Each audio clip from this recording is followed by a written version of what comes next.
Assalamualaikum dan salam sejahtera. Bertemu sekali lagi Nazri Kahar dalam agenda Awani pada malam ini.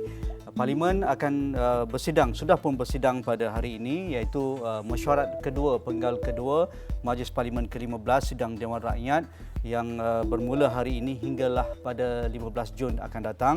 Dan ini merupakan satu window ataupun satu sidang yang agak pendek kerana di pertengahan sidang ini ada cuti dan pastinya perayaan Gawai, perayaan keamatan akan juga bersulam. Walaupun kita baru sahaja selesai Syawal selama sebulan, jadi nampaknya pastinya ia akan menjadi ruang warna-warni sidang parlimen selama 11 hari ini. Jadi untuk melihat apakah perkara yang boleh kita pandang dengan lebih dekat sepanjang sidang parlimen kali ini dan adakah drama-drama yang tercetus sebelum ini ketika sidang parlimen sebelum ini, iaitu ketika belanjawan berlaku dan sebagainya, akan berulang lagi walaupun waktunya amat kritikal, amat pendek.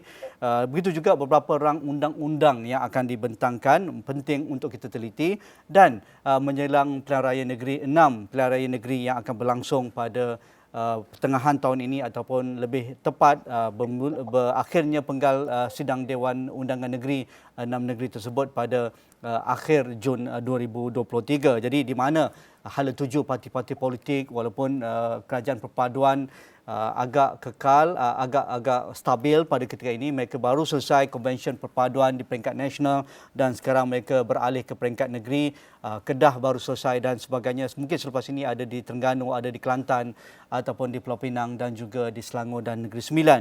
Jadi Tama Pilih, pengasas bersama Undi 18 sudah bersedia dengan saya pada malam ini dan juga saudara Fakrul Razi Rashid, penyelidik kanan Merdeka Center. Assalamualaikum Fakrul Razi dan selamat petang Tama. Selamat petang. Okey, sebagai permulaan, Tama, apa yang Tama harapkan akan berlaku dalam sidang Dewan Rakyat yang begitu pendek, sekitar 11 hari pada sesi kali ini? Baik, pertama kali terima kasih atas jemputan untuk berbincang tentang sesi parlimen yang akan datang. Seperti biasa, walaupun singkat, tapi saya rasa cukup banyak perkara menarik yang mungkin berlaku, yang mungkin dibawa dan mungkin diperdebatkan sewaktu sesi parlimen ini. Antara beberapa RUU yang saya sendiri nampak seperti yang perkara yang menarik, antaranya adalah RUU Akta Kesihatan Mental yang dibawa oleh YB Dr. Sri Azalina. Kita ada juga RUU Insolvency, RUU Fee Jabatan Penyiaran Malaysia untuk mendapatkan pendanaan untuk pemungutan fee berkaitan dengan pembekalan program televisyen, dan ada beberapa lagi yang juga diwawarkan akan dibawa. Contohnya RUU berkaitan dengan whistleblower protection ataupun perlindungan pemberi maklumat. Ini juga diwawarkan akan dibawa semasa sesi parlimen kali ini. Jadi bagi saya ni memang walaupun kita pun belum lagi pasti apakah senarai rasmi RUU ataupun rang undang-undang yang akan diperdebatkan akan dibawa pada pengundian dan sebagainya, belum lagi muktamad. Tapi saya rasa ini adalah satu sesi yang teramat penting kerana ini adalah sesi sebelum PRN akan datang. Maka ini bakal menunjukkan pertama sekali hasrat kerajaan, apa pembawaan RUU yang akan dibawa. Dan kedua adalah kita juga dapat nampak bahawa dinamik antara pembangkang dan juga kerajaan untuk mendapat cepis-cepis drama atau cepis-cepis ideologi, cepis-cepis tunjuk, saya berjuang untuk isu ni, saya berjuang untuk isu apa. Dan itu adalah saya rasa satu dinamik yang menarik yang kita akan dapat nampak dalam beberapa minggu ini. Dan saya memang terujalah untuk melihat tingkah laku dan juga semua drama oleh ahli-ahli parlimen kita. Okey, itu yang ingin dilihat oleh Tama. Ingin melihat beberapa RUU yang penting, signifikan kepada negara dan juga drama berkaitan dengan politik. Bagi Fakrul Razi, apa yang lebih penting yang perlu dilihat dalam sesi parlimen kali ini?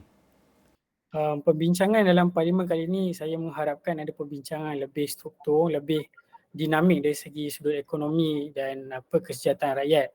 Kalau kita lihat, ini adalah sesi di mana parlimen bersidang selepas pembentangan Belanjawan 2023. Dan kalau kita ikutkan pagi tadi juga, Perdana Menteri juga telah melahirkan komitmen untuk membentangkan rancangan Malaysia ke-12, pembentangan separuh penggal ataupun ingin menyemak semula RMK 12. Saya rasa ini adalah satu platform yang terbaik kepada semua ahli parlimen bekerjasama dengan kerajaan untuk memperlihatkan tentang isu-isu ekonomi khususnya dalam golongan anak muda. Dan kalau kita lihat, saya pun rasa parlimen kali ini juga agak penting untuk bawa beberapa reformasi institusi, di mana kalau kita lihat perbincangan tentang RUU, contohnya RUU tentang ombudsman, RUU tentang akta perkhidmatan parlimen juga dikabarkan akan dibentangkan dalam sesi ini. Tetapi apa yang lebih kita dapat lihat pagi tadi saja apabila dalam sesi soal jawab dan sesi perbahasan tentang percetakan Al-Quran yang telah dibentangkan oleh Menteri Dalam Negeri, Timbalan Menteri Dalam Negeri, kita dapat menyaksikan bibit-bibit isu-isu semasa politik telah dimasukkan di dalam parlimen. Contohnya tentang isu-isu kalimah Allah dan sebagainya. Dan ini saya rasa kebanyakan ahli parlimen juga memfokuskan parlimen kali ini sebagai konten ataupun sebagai penanda arah sebelum mereka memasuki pilihan raya negeri akan datang. Kalau kita lihat bagaimana pembawakan kerajaan sekalipun, perbankan juga akan menonjolkan yang mereka boleh meyakinkan pengundi, khususnya pengundi Melayu di luar sana untuk memilih mereka pada masa akan datang. Jadi harapan saya kepada parlimen hari ini adalah lebih kepada perbahasan yang konstruktif. Kita menyedari bahawa kerajaan perpaduan ini bukanlah kerajaan yang sempurna, tetapi ia memerlukan penambahbaikan perbincangan daripada sudut yang pelbagai untuk memastikan kesejahteraan rakyat itu terbela walau apa pun yang terjadi. Ya, berkaitan dengan isu ekonomi, di mana perdebatan perlu diangkat kerana kerajaan sudah pun mendapat kelulusan sidang Dewan untuk melaksanakan bajet 2023 dan pertumbuhan ekonomi agak signifikan, tumbuh lebih daripada 5%, dan walaupun inflasi masih terkawal tetapi peritnya masih dirasa oleh rakyat. Tetapi sekurang-kurangnya sepanjang bulan puasa hinggalah pada Syawal ini kita lihat rakyat masih berbelanja tetapi dalam kadar yang berpada. Rakyat masih bersukaria menyambut Syawal tetapi dalam keadaan yang begitu sederhana, dan himpunan rakyat dalam pelbagai aktiviti rumah terbuka dan sebagainya. Maksudnya keperitan itu memang ada di kalangan kelompok-kelompok yang terkesan, yang rentan, dan juga kelompok yang sentiasa menjadi tumpuan dalam hal ekonomi dan juga bantuan kerajaan. Tetapi secara purata kalau kita lihat di lapangan, rakyat ingin sedikit kelegaan itu, dan dengan adanya bantuan-bantuan yang diberikan oleh kerajaan. Jadi adakah sidang Dewan ini juga perlu memberi keyakinan bahawa kerajaan sedang bergerak ke arah itu, dan reformasi ekonomi dengan berbagai langkah-langkah yang signifikan itu wajar diteruskan dan juga perlu mendapat mandat yang solid di Dewan Rakyat. Pandangan Fakhur Razi. Ya, sudah pasti mandat dan kestabilan politik itu menjadi keutamaan dalam kerajaan perpaduan. Dan kalau kita lihat sidang parlimen pada kali ini juga adalah pencetus kepada Belanjawan 2024 akan datang. Sebab itu saya rasa perbincangan dalam parlimen bukan setakat perbahasan, tetapi kita perlu ingat bahawasanya dalam parlimen sekarang kita ada lebih kurang 10 jawatan kuasa pilihan khas yang seharusnya berfungsi pada sesi kali ini. Dan kalau kita lihat perkembangan beberapa hari yang lalu, terdapatnya mesyuarat di antara yang di-Ketua Dewan Rakyat dan pengurusan Dewan Rakyat sendiri dengan ahli-ahli jawatan kuasa pilihan khas. Ini satu perkara yang saya rasa lebih baik kerana ia boleh memberi platform kepada rakyat, kepada civil service ataupun kepada NGO itu sendiri untuk membincangkan tentang dasar dalam skop yang lebih spesifik dalam select committee itu sendiri. Kerana masa inilah select committee perlu menyatakan bahawasanya mereka adalah badan semak dan imbang untuk melihat dasar-dasar kerajaan ini benar-benar memberi impak kepada masyarakat untuk tempoh jangka pandang ataupun tempoh jangka pendek. Dan kalau kita lihat kedudukan geopolitik pada hari ini juga agak mencabar.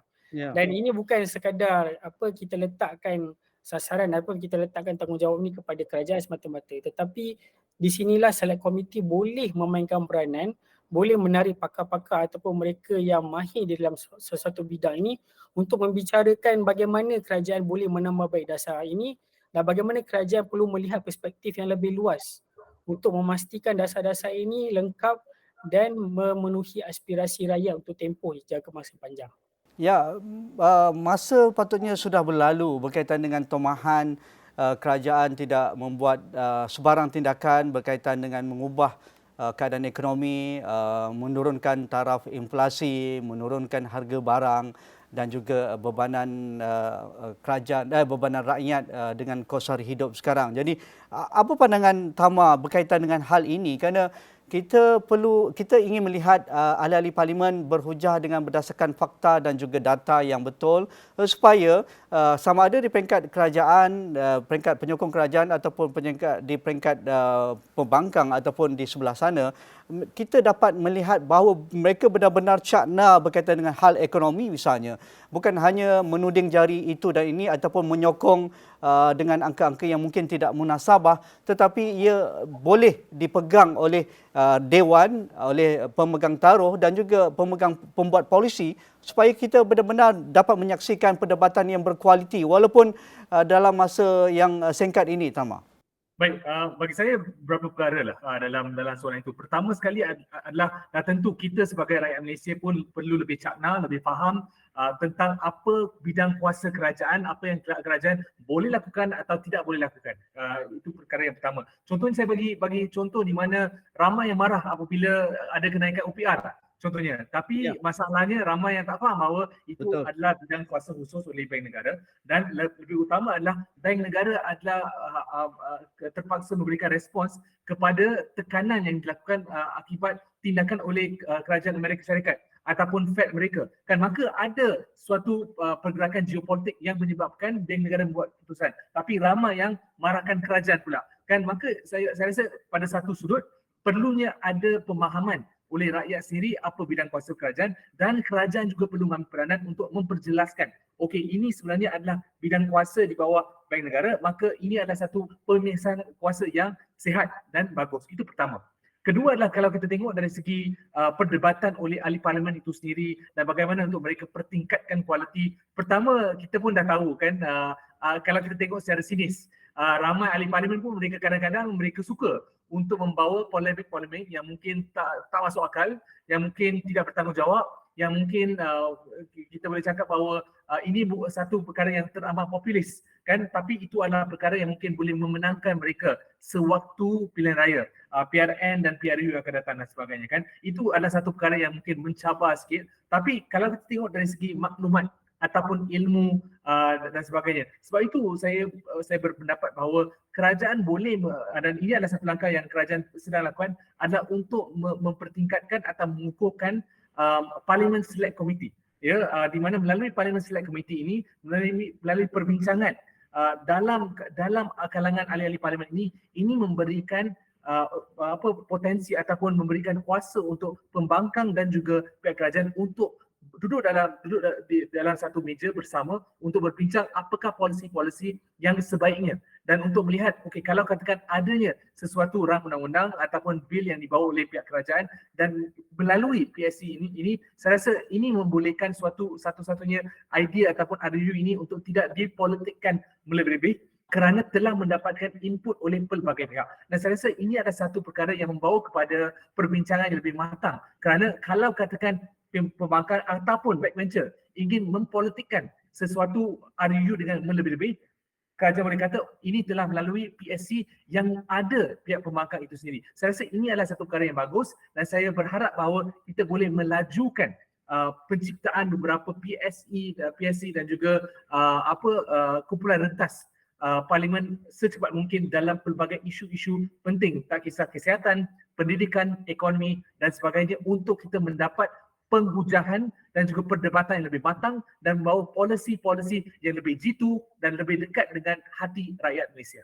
Ya, supaya ia tidak menjadi hanya polemik politik, dan pastinya orang politik ini dia sentiasa nak cari mileage politik, kerana mereka ini memanglah kerja mereka ahli politik, Tama dan juga Pak Razi, kan. Apatah lagi tak lama lagi akan ada pilihan raya negeri. Jadi isu kalimah Allah, isu azan, isu berkaitan dengan rasuah, isu keterisan dan juga isu pemilihan wakil-wakil politik dalam badan-badan berkanun kerajaan itu pasti akan menjadi perdebatan dan juga seringkali akan diselitkan oleh ahli pembangkang dan juga backbencher. Jadi di mana sepatutnya kualiti perdebatan itu perlu dilihat dalam masa yang sama, isu-isu berkaitan dengan rakyat itu diangkat secara serius, dan misalnya isu yang sensitif seperti isu kalimah Allah, isu azan, ia seringkali akan menjadi duri dalam daging sama ada yang menang ataupun yang kalah, tetapi menjadi modal yang paling ampuh dalam setiap perdebatan di Parlimen dan menuju kepada pilihan raya umum ataupun pilihan raya kecil dan pilihan raya negeri? Pandangan Pak Razi. Kalau kita menyaksikan pelbagai polemik politik berlaku pagi tadi, saya rasa apa yang diperlukan Parlimen sekarang adalah mereka perlu tahu had limit mereka untuk berkata ataupun berbicara sesuatu isu itu. Janganlah berbicara ataupun berbahas sesuatu isu itu seolah-olah tidak ada peraturan, tidak ada perkara yang membataskan, khususnya dalam isu-isu yang sensitif. Dan kalau kita lihat pagi tadi juga ketika perbahasan tentang percetakan Al-Quran tersebut, saya fikir speaker dan timbalan speaker Dewan Rakyat cuba menguruskan persepsi itu dengan rangka yang lebih seimbang dan tidak hanya memfokuskan kepada satu polemik semata-mata. Dan ini saya rasa satu perkara yang paling efektif yang dilakukan oleh speaker Dewan Rakyat itu sendiri. Dan kalau kita lihat, ya memang agenda untuk mengangkat isu-isu rakyat seperti pekerjaan dan sebagainya ini memang akan menjadi keutamaan kepada masyarakat. Khususnya dalam PRN juga, isu-isu ekonomi ini juga yang memberikan satu, orang kata satu pandangan perspektif, komitmen ataupun apakah tawaran yang diberikan oleh pihak perbankan ataupun pihak kerajaan di peringkat pusat kepada negeri.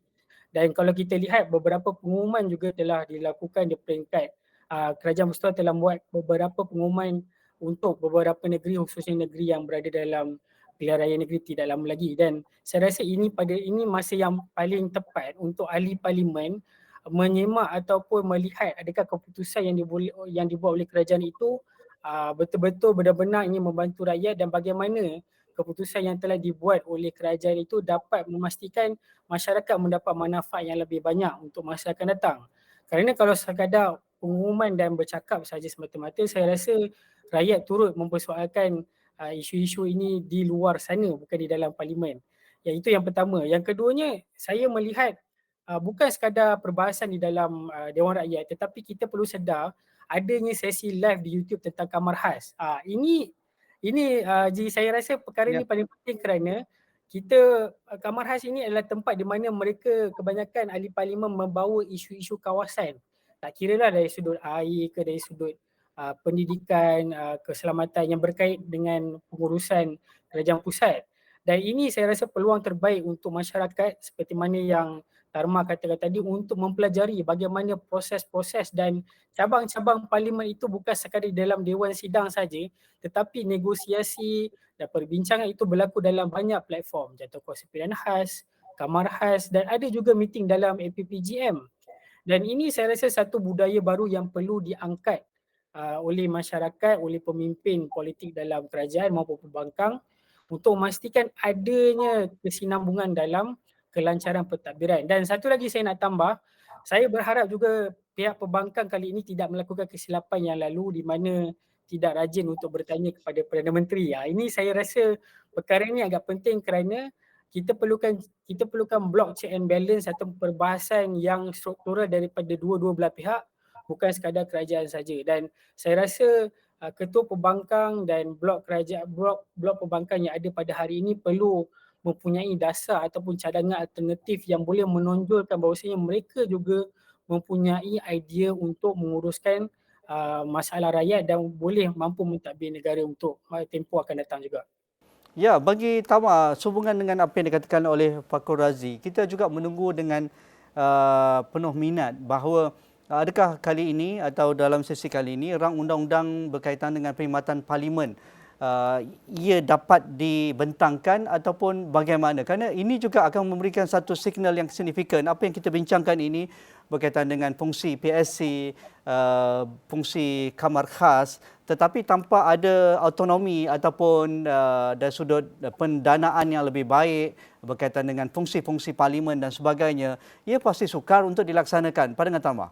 Baik, bagi saya melalui konsultasi yang telah kita lakukan dengan pihak parlimen, kita dimaklumkan bahawa besar kemungkinan akan dibawa perbincangan untuk ke arah membawa Parliament Services Act untuk PSA ini akan dibawa untuk sesi ini ataupun paling lambat untuk sesi bulan Oktober nanti. Maka kita boleh nampak bahawa tahun ni lah harapnya bahawa RUU ini akan dibawa ke parlimen dan harapnya akan disokong oleh semua ahli-ahli parlimen kerana ini adalah satu perkara seperti yang kita bincangkan. Bukan saja untuk hari ini dan juga hari-hari yang lepas, perbincangan lepas, ini adalah satu perkara yang teramat penting kalau kita ingin membawa negara ke arah demokrasi yang lebih matang. Kerana kalau katakan kita inginkan perdebatan yang lebih matang, satu sifat ataupun satu political environment, persekitaran politik yang lebih matang, yang tidak begitu apa kita boleh cakap ekstrim dari segi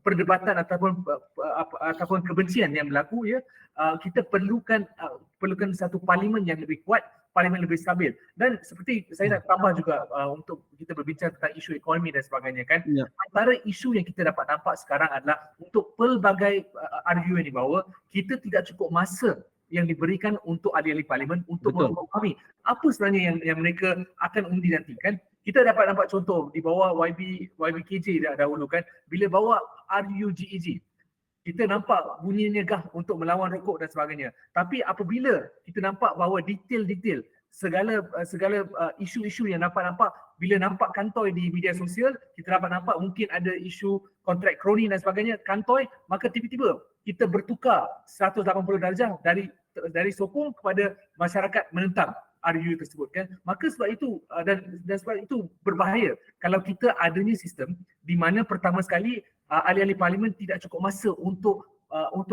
membaca apa RUU yang dibawa dalam mereka, pertama. Kedua adalah kalau kita tidak ada cukup bantuan dan sokongan dari segi penyelidik parlimen. Dan penyelidik parlimen ini adalah teramat penting kerana kita tidak semestinya semua ahli parlimen itu adalah golongan yang berpendidikan tinggi, kan, golongan yang terpelajar. Dan dalam demokrasi ini mungkin ahli-ahli parlimen ini bukanlah golongan profesor, tapi itu adalah okey.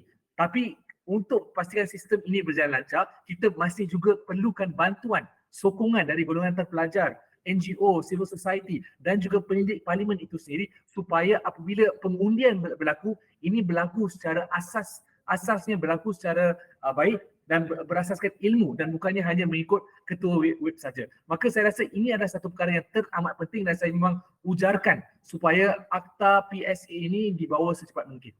Okey, Pak Razif nak tambah tentang itu. Kenapa ini penting untuk kita lihat reformasi parlimen, pengasingan kuasa yang jelas dalam konteks pengasingan kuasa di negara kita, dan parlimen boleh berdikari dalam hal melaksanakan pentadbirannya dan juga memperkasakan select committee dan juga hal-hal berkaitan dengan menjunjung hal undang-undang dan sebagainya. Saya boleh berpandangan bahawasanya Akta Perkhidmatan Parlimen ini bukan sekadar untuk autonomi tetapi mengembalikan maruah parlimen di tempat yang sepatutnya di dalam Perlembagaan Persekutuan. Saya rasa ini mesej yang paling tepat untuk memastikan tidak berlakunya orang kata manipulasi terhadap institusi parlimen daripada pihak eksekutif, jemaah menteri, Perdana Menteri untuk memanipulasi parlimen untuk kepentingan politik Perdana Menteri ataupun eksekutif itu sendiri. Dan kalau kita lihat semasa COVID-19 telah banyak isu-isu yang kita rasa boleh diambil pengajarannya apabila parlimen dibungkam, apabila parlimen dia dapat pertukaran daripada speaker Dewan Rakyat kepada setiausaha Dewan Rakyat itu sendiri ditukar secara tiba-tiba. Dan kalau ada parlimen Akta Perkhidmatan Parlimen ni diadakan semula, maka saya fikir terdapat satu jaminan di bawah Perlembagaan Persekutuan bahawasanya institusi parlimen ini boleh tegak dengan sendiri dan menguruskan hal ehwalnya sendiri tanpa ada campur tangan daripada badan eksekutif secara tidak langsung.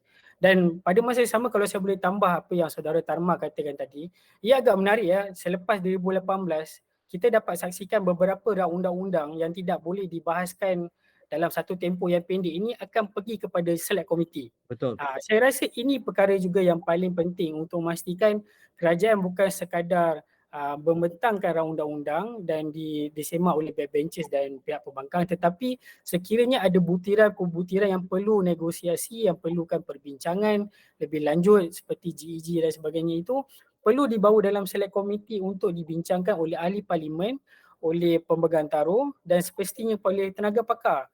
Dan ini bukan satu proses yang janggal sebab kita pernah buat pada tahun 2018, 2019, malah untuk 2021 kita pernah buat untuk CSA sekalipun mempunyai jawatankuasa untuk membincangkan bagaimana kita boleh meletakkan syarat-syarat di dalam CSA itu. Dan ini bukan satu perkara yang saya rasa agak pelik ataupun janggal untuk ahli parlimen berbincang.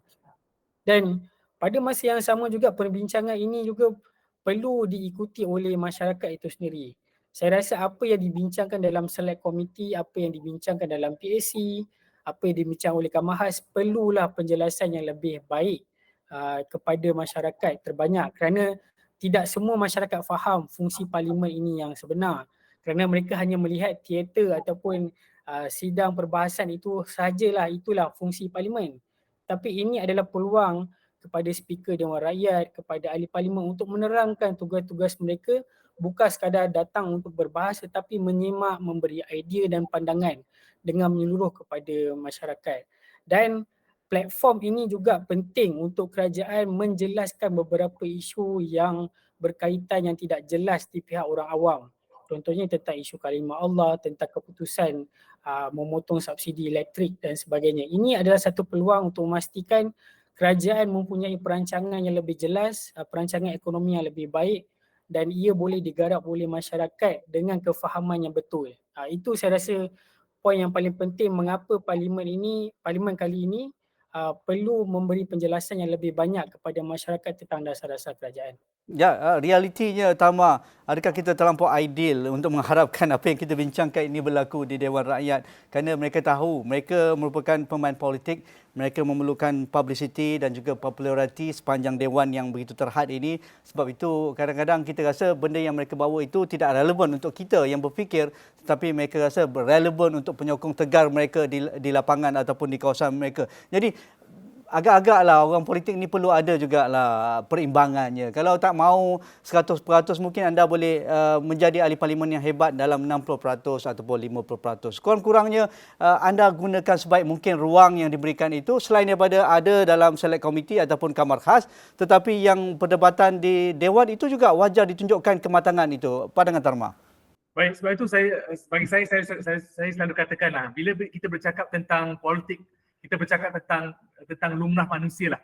Kita tidak boleh lari tentang perbincangan itu. Sebab tu saya selalu percaya bahawa kita tidak boleh melarang ataupun kita tidak boleh mengeluarkan sama sekali suatu tindakan ataupun perangai yang buruk. Kan memang mustahil untuk kita buat dan kita tidak boleh katakan kita hanya nak perkara yang baik saja. Memang mustahil. Kan kerana hakikatnya siapa yang menentukan apa yang baik, apa yang buruk kan. Dan tentu ada agama, tapi kalau kita tengok dari luar konteks agama, kalau kita tengok dari pelbagai konteks lain, memang ada perbezaan pendapat dan sebagainya. Sebab itulah saya selalu katakan yang lebih elok adalah kita cuba untuk memastikan adanya suatu cara untuk kita regulate behavior.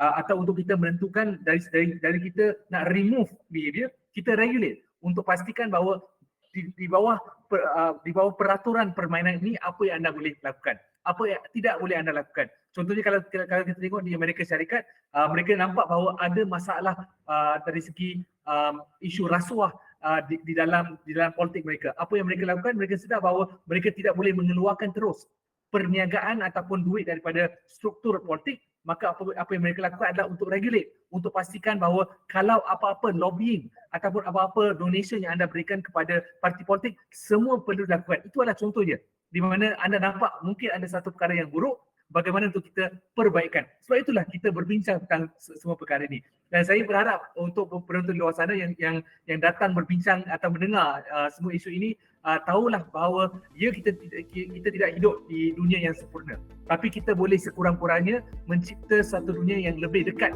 dengan keadilan, lebih dekat dengan kebaikan. Itu tadi perbincangan kami, Tama Pilih. Terima kasih pengasas bersama Undi 18, saudara saya Fakhur Razi Rashid, penyedia kanan Merdeka Center. Jadi itu saja perbincangan kami dalam sidang Dewan Rakyat untuk sesi kali ini. Assalamualaikum, kita jumpa lagi.